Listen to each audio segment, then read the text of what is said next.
Here are the things you'll need for dressing the yukata. The yukata, a kaku-obi sash, a soft koshi-himo tie, a sleeveless underwear with pair of long pants, and some towels to wrap around your waist if you have a skinny waistline. Keep all the necessary sashes, belts and ties near your reach, draped on the back of a chair or a towel hanger, for example, so you won't have to crouch down to pick them up. Now, let's start dressing the yukata. First, drape the yukata onto your shoulders from behind.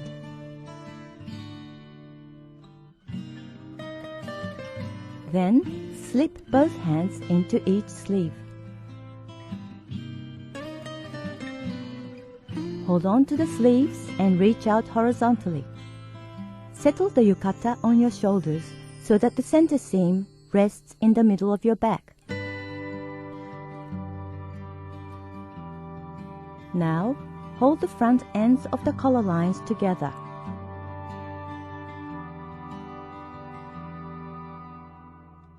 Making sure the center seam is in place at the back.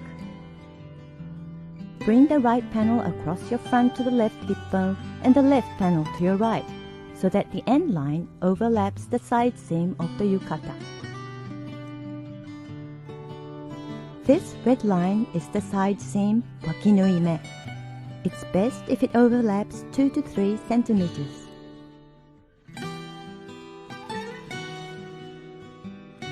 Keep the collar opening at the front not too tight or loose. Don't leave too much space behind the neck, like this.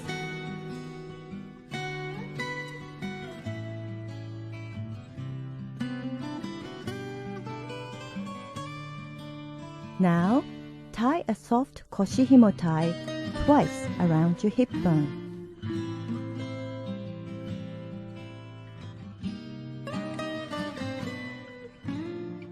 To keep it from becoming too thick, fold it like this at the back.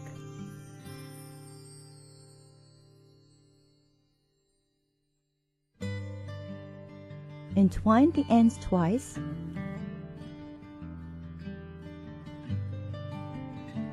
Tie them tightly,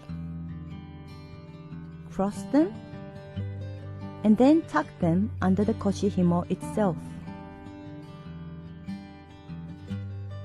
Let's see it again a little closer. Entwine the ends twice, tie them tightly, cross them, and then tuck them under the koshi-himo itself.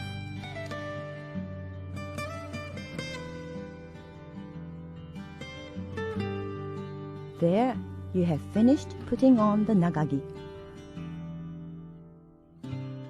Now, the next step is to tie the obi.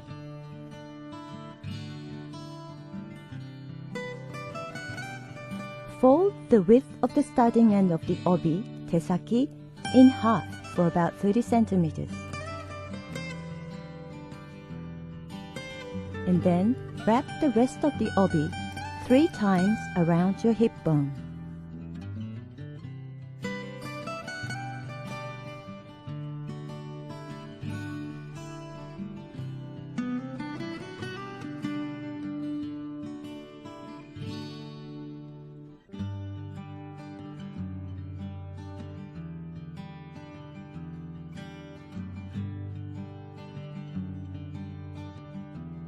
Decide on the length of the end piece tare at the left side seam of the yukata and fold the rest of the tare back side out.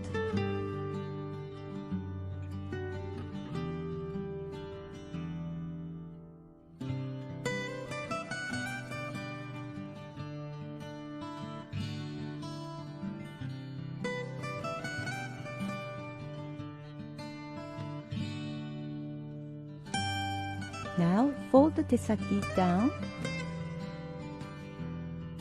overlap it with tare,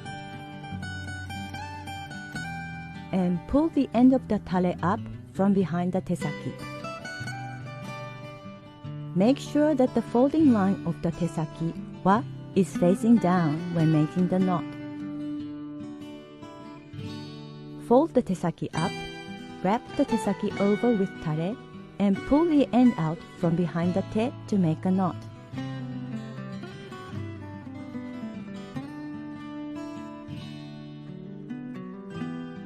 Let's see it again a little closer. Pull the end of the tare from behind the te. Make sure the folding line of the te is facing down. Fold the tesaki up, wrap the tesaki over with tare, and pull the end out from behind the te to make a knot. This is the kainokuchi knot.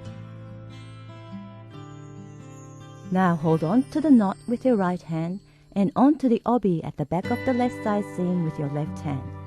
Slide the knot clockwise until it is settled at the back.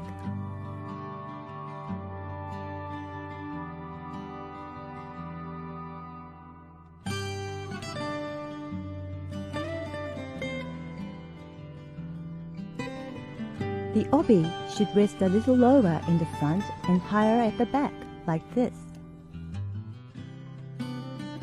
Shift the knot a little either to the left or to the right so it won't look too childish resting right in the middle of your back.